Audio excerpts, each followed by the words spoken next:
I'll yell. Good afternoon, everybody. Happy lunch. My name is Steve Dupree. I don't know when it expires that you get to call yourself honorable, but I served with in the New Hampshire House 72 to 76, and just very well preserved. And as I always say whenever I have the privilege of seeing a group of legislators, regardless of your party, regardless where you are ideologically, thank you for your service. You are worth every penny we pay. I'll just give you this short story that when I was the senior representative in a multi-member district at the Conway Town Hall meeting, we used to have an open part of the session where anybody could have fun and ask the senior representative what was going on in Concord. And one great old timer got up and he asked me how many hours we worked and how often the legislature met. He pulled out a piece of paper and a pencil, and by his calculations, I was paid 10 cents an hour. And he engaged in this long, back and forth between us. And after he came to that conclusion, he then said, "I think you may be a bit overpaid." I knew it was time to retire before the voters didn't went on to law school. But anyway, it's a pleasure to be here. My name is Steve Dupree. I'm from North Conway, many generations. And I think we were illegal immigrants because I had a French-Canadian who married a Native American, so I'm half here legitimately. I've been living in Concord the last 40 years. I practiced law for a number of years. I've been active in party politics. Some of you may know and like or dislike that fact. But in any event, when I was a very young legislator, 18, is when we first saw our gambling bill. And I was more impressed by what Warren Rudman and then David Souter and then Tom Rath and every other attorney general this state has had to say about the risks and the potential dangers and the costs of gambling. And that's why I'm here. I am the Vanna White, which tells you that we're in a little trouble, huh? I am the Vanna White for Casino Free New Hampshire. Some of you go, who the heck is Casino Free New Hampshire? Vanna White. Vanna White. No. Casino Free New Hampshire is a very broad coalition of folks and groups in this state who think that a casino, or more than one casino, would be bad for what is New Hampshire. And to say that we are a Noah's Ark or broad coalition would be understatement, because we have law enforcement, former attorneys general, the hospitality industry, the arts community and the performing arts venues particularly, the medical community that deals with addiction. We have religious groups on the left and on the right. We have conservative Republicans, moderate Republicans, and moderate Democrats, and perhaps more liberal Democrats. But it's all of us who come together who think that regardless of the financial challenges that you all deal with in putting together budgets and meeting the needs of this state, that we have such a long history of doing a good job of that with our revenues, that the step down the path with casino gambling, which once taken never goes back, would be disastrous for this state. When you leave, you've seen some of us at hearings, some too much perhaps at hearings. Cliff Belo's done a great job helping us in that coalition, and he's got a couple of handouts for you to take that are good reading, both some press information and some really good information about proximity, because as this debate goes on every 2 years, other states don't stay the same way. We know there is one casino in Maine, there's another proposed in Maine, there's one in Everett, Mass, there's one coming to Springfield, and on and on. Proximity matters. There's some good reading information. But that's not what brought you here today, and we know it wasn't the luxurious seating and lunch. Instead, we're here to listen and learn from Bob Steele. He didn't remember it until we talked today, but we met in 1972 or 3. He was in Congress then, and was a teenager. Bob Steele is chairman of Connecticut-based NLC Mutual Insurance Company. He's been a director of a number of companies, including CME Group and the American Stock Exchange. He's a graduate of Amherst College and Columbia University, so it's kind of too bad for him because he didn't get to go to UNH. But he did overcome that. He served in the CIA, in Congress, and then was a nominee for governor of Connecticut. But he comes today in a very different perspective as an author, to talk about Connecticut's casino experience and the background of his novel that he wrote, The Curse, Big-Time Gambling Seduction of a Small New England Town. WBZ, Boston's Dan Rhea, called the book powerful, and Connecticut author Martin Shapiro describes it as compelling and timely, a riveting story of history, money, and politics that will make you wonder where America is headed. I don't think there's anybody in the Northeast who has had more experience observing the impact of casino gambling before and after it came to a state than Bob Steele, and we're delighted to have him here. Bob, where are you?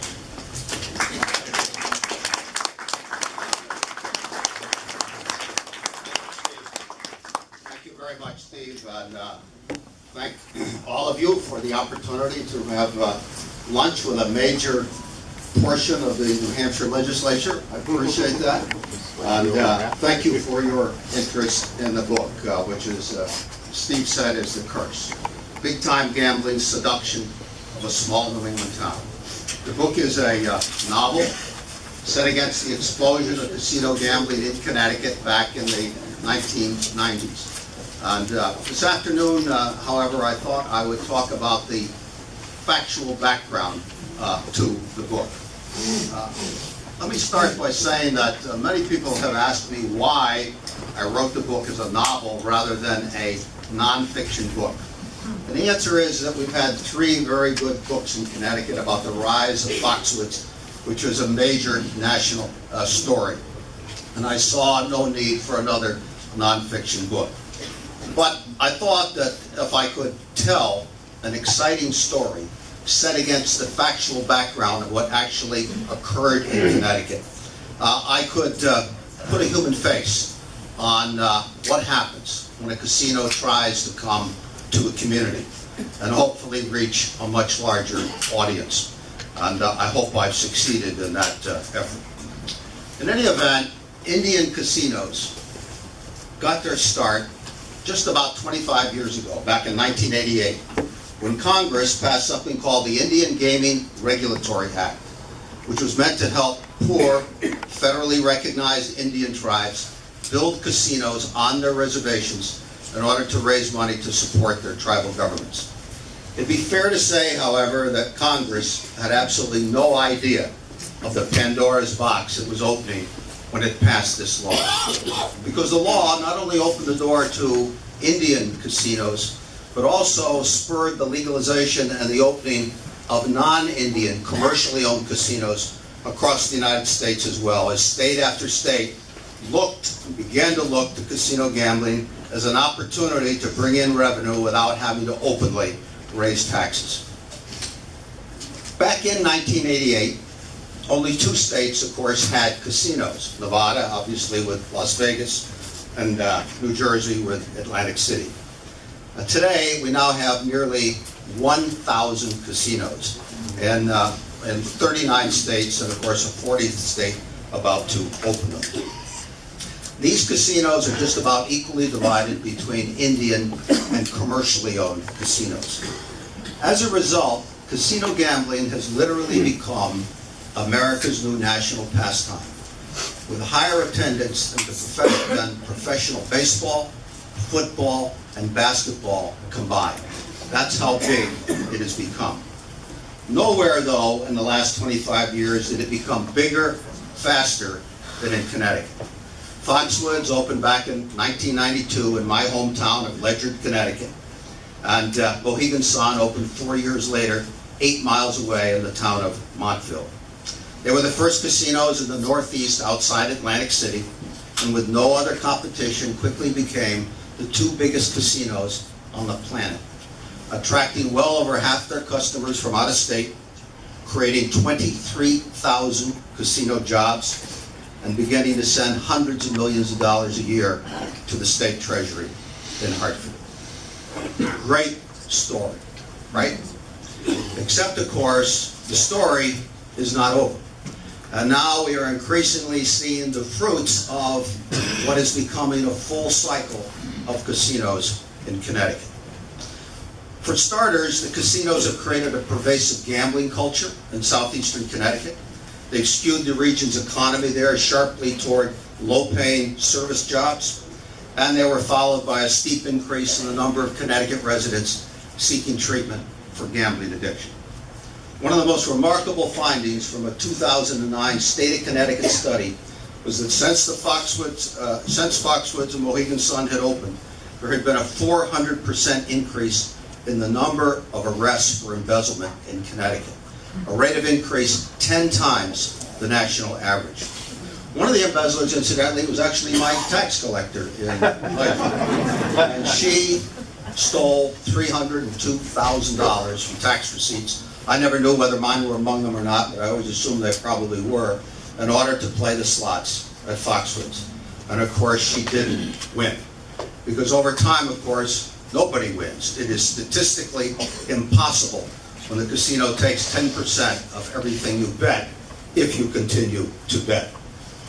Recent embezzlement stories in Connecticut range from a Bridgeport elementary school principal who allegedly took $10,000 from student funds in order to gamble at Mohegan Sun, to the chief financial officer of the little town of Winchester, Connecticut, up in the northwest corner, where he somehow, still can't figure out how he did it, but managed to steal over $2 million over a period of 5 years from that town, losing much of it at the state's casinos. The Winchester embezzlement was so serious, in fact, that it literally brought the town to its knees. Right up until Christmas time, it was talking about having to close the school system because it had run out of money. Looking at crime overall, a brand new study, 2014, November 2014, study shows that the number of violent crimes, including murder, rape, robbery, and aggravated assault, increased in the towns surrounding the two casinos after they opened, despite a sharp drop in crime nationally and in Connecticut as a whole. And while the number of theft crimes in those towns decreased modestly, the value of property stolen skyrocketed by nearly 40%. According to the study's author, interviews with local police and judicial officials also indicated increases in crimes such as prostitution and illicit drug use. Now, as far back as 1997, Congress became so concerned about what it had done in opening the door to this casino explosion that it set up a national commission to study the problem.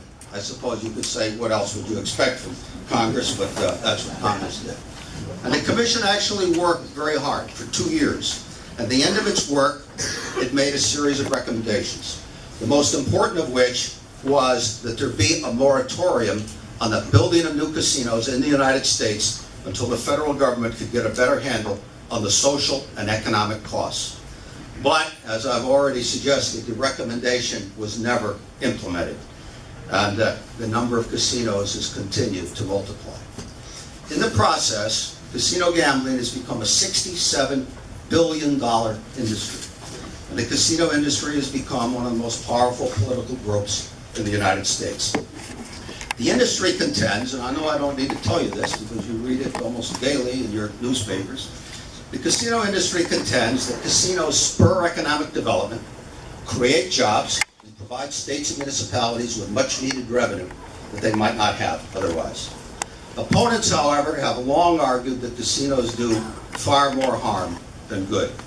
They begin with the facts that gambling, after all, is addictive for millions of people, and that gambling addiction leads to debt, bankruptcies, broken families, and crime. Second, opponents reject the contention that casinos promote economic development. Pretty big deal, because that's exactly what it was sold on in Massachusetts in the last couple of years.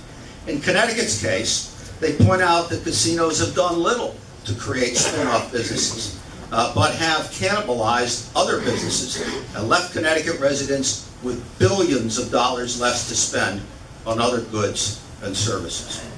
One example, so I don't get too theoretical, of cannibalization actually involved a fellow who's a very good friend of mine. He owned and operated one of the most successful remarks to a group of Bridgeport, Connecticut merchants about the casino he wanted to build in Bridgeport, Connecticut.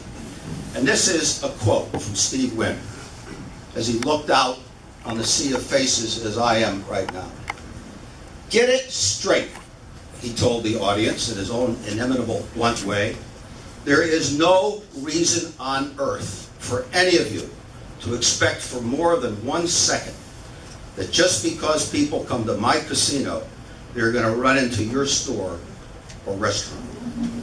Third, opponents say there is little evidence that casinos ultimately strengthen a state's finances. Connecticut, they note, receives 25% of Foxwoods and Mohegan Sun's slots profits, which has provided the state with almost $7 billion in revenue over the last 22 years. Yet Connecticut today is in the worst financial shape in its history, with a lagging economy, lagging job growth, and the third worst debt and unfunded liability ratio of any state. And now, an independent group of scholars, assembled by the nonpartisan Institute for American Values, a leading think tank in New York City, has published a study that looks at the impact the casino explosion has had on the nation as a whole. And I thought you'd be interested in a very brief summary of their findings. 1, once an occasional and largely upper-class activity, casino gambling has moved from the margins to the mainstream of American life. 2, the new regional casinos, like the ones we're talking about building here in New Hampshire, are different from traditional Vegas-style resort casinos that catered predominantly to well-heeled players who came from long distances away and preferred table games. In contrast, the new casinos are primarily filled with a whole new generation of rapid play, highly addictive slot machines, and cater overwhelmingly to low rollers who live within an hour away, return frequently, and play the slots. 3, regional casinos build their customer base by encouraging repeat visits from local residents, which results in taking dollars out of a community rather than bringing dollars in. 4, while casinos represent themselves as benign entertainment companies, they are in fact predatory businesses that depend on problem gamblers, that is, people with some level of gambling addiction, for 40 to 60% of their profits. 5, living within 10 miles of a casino doubles the chance of developing a gambling addiction. 6, casinos constitute a regressive tax that hits low-wage earners, minorities, and the elderly the hardest, thereby contributing to economic inequality in America. Have we ever had a more nonpartisan issue than economic inequality today? And incidentally, the new face of problem gambling in America is a senior woman, which is another result of the spread of slot machine-dominated casinos. And if you have any doubt about that, I suggest, and you haven't been to a casino lately, I suggest you just visit one and walk down 1 or 2 aisles of slot machines, and you decide who's playing those machines.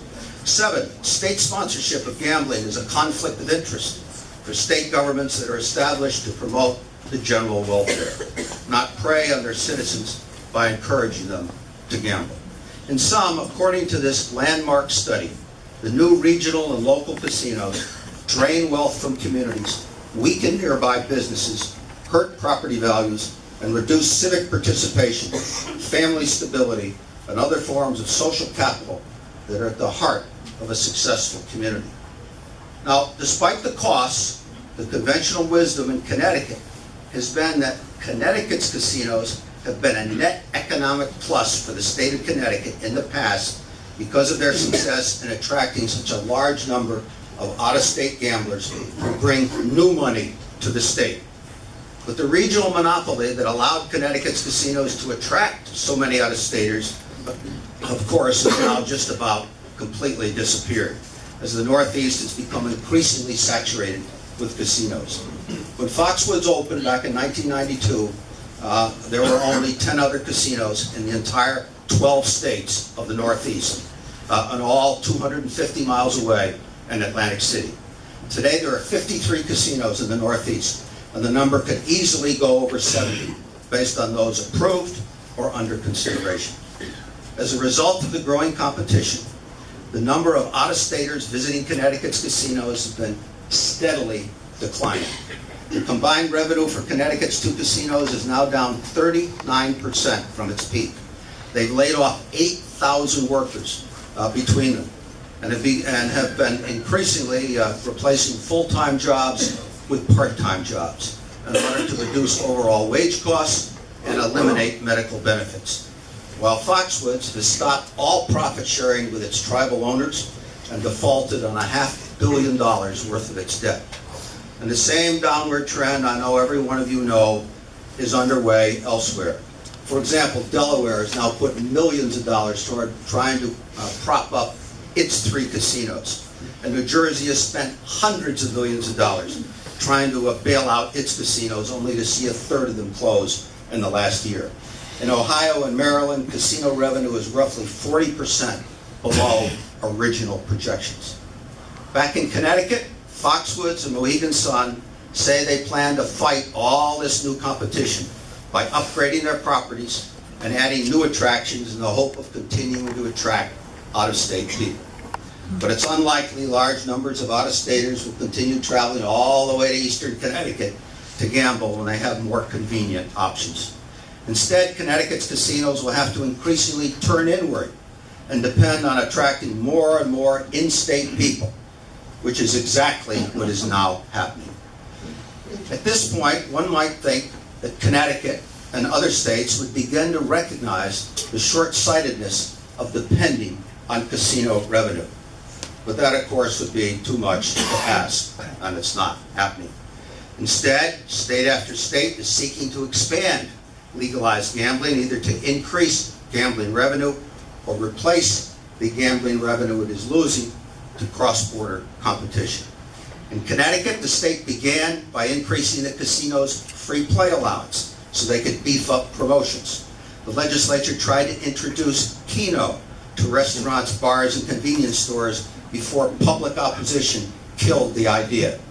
And now top legislative leaders want to open 3 large convenience casinos around the state in a desperate effort to intercept Connecticut's gamblers tempted to go to Massachusetts or New York to gamble, and thereby at least slow the decline in casino jobs and revenue. As one wag in Connecticut put it just a couple of weeks ago, why go to all that trouble? Why don't we just arrest people at the border and not let them go to other states?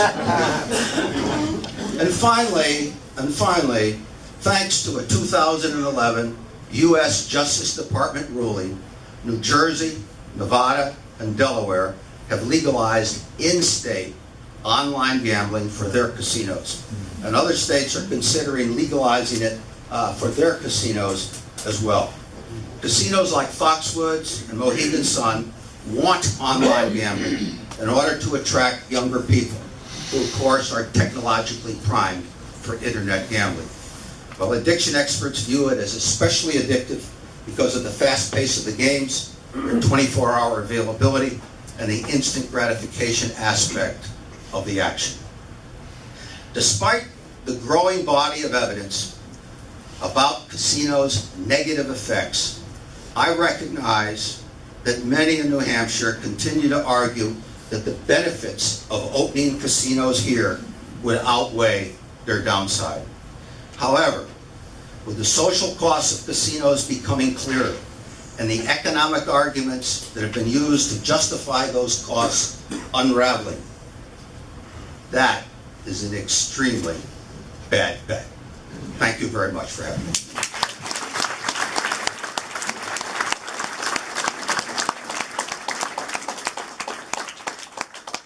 I'm told I can answer questions or try to answer questions. Yes, sir, you were the first.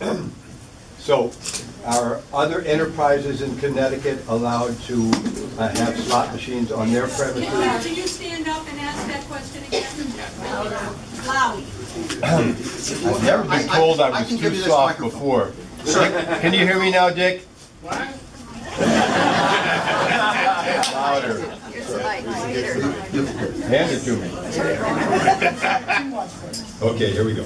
So are other enterprises in Connecticut allowed to have local, I mean, like gas stations, you name it, because it seems to me that the people in other areas of New Hampshire are going to want to say, you're letting all of our money go down to wherever, Salem or wherever, and you're stealing our money. We want to get some of the action up here. In Connecticut, at the present time, we do not yet have other forms of gambling in other venues, except that the proposal was to put Keno, as I say, in convenience stores and gas stations, restaurants, etc. Keno was killed in part in Connecticut because of the idea of children being in restaurants totally unsupervised when gambling was taking place. So Connecticut does not yet, but that is all on the drawing boards, believe me. And if you look at other states, you know, Illinois is probably one of the worst examples. That is certainly next on the agenda. Good question. Yes, ma'am. What impact has the casinos had on the entertainment industry within, let's say, a 100-mile radius? Well, I don't have exact figures on that, but I can tell you that the shows at the casinos, it ranges. The entertainment ranges all the way from the high level shows down to the bowling alleys of the casinos. So it's a very substantial impact, but I don't have exact numbers that I give you. No. Follow-up question. I'm wondering, what about the contracts? We've heard that entertainers that have contracts with the casinos are not allowed to perform in nearby areas. For instance, I live on the Seacoast area, and we have the music hall, and here they have the Capitol Center for the Arts, and if there is casinos nearby, any named entertainers are supposed to sign contracts where they perform exclusively with the casinos. Do you have any knowledge of this? Well, I know that both casinos in Connecticut try to wrap up their top-level entertainers. I don't know what it is in other states, but I assume that's pretty much general practice. Yes, sir. The $7 billion revenue stream you mentioned, Connecticut, yes. was that annual, and did that drop off? And if it did, what was the rate of drop off? The height was in 2006, $430 million in slot revenue to the state of Connecticut. So the almost $7 billion comes over the lifetime of the casinos. That $430 million figure is now under $270 million, and it is plummeting. Yes, ma'am. I know somebody who knows somebody who owns a casino in Las Vegas, and this casino owner confided in the gentleman that I know that 87% of those addicted to the one-armed bandit machine are women. Do you think that's accurate? Well, I haven't seen that statistic. I tell you, if you walk through almost any casino, you know the percentage is very, very high. There is a new study that is out about women and gambling, done by a woman by the name of Amy Zeitloff, I believe her name is, who is associated as a visiting scholar with the Institute for American Values. And I would strongly suggest you might want to read that report. I cannot confirm that 87% figure, but it is a very high figure. And the reason is, according to the research, not my research, is that older women are especially drawn to slot machines for several reasons. One is the ability to gamble in isolation, so they don't have to acknowledge that they're gambling. They don't have to tell anybody. It's not a social activity. It's gambling in isolation. Secondly, women are especially attracted to the security in a casino. The security is excellent in a casino, normally, at least until you walk out into the parking lot. Thirdly, the seniors are particularly taken by the hospitality that casinos offer.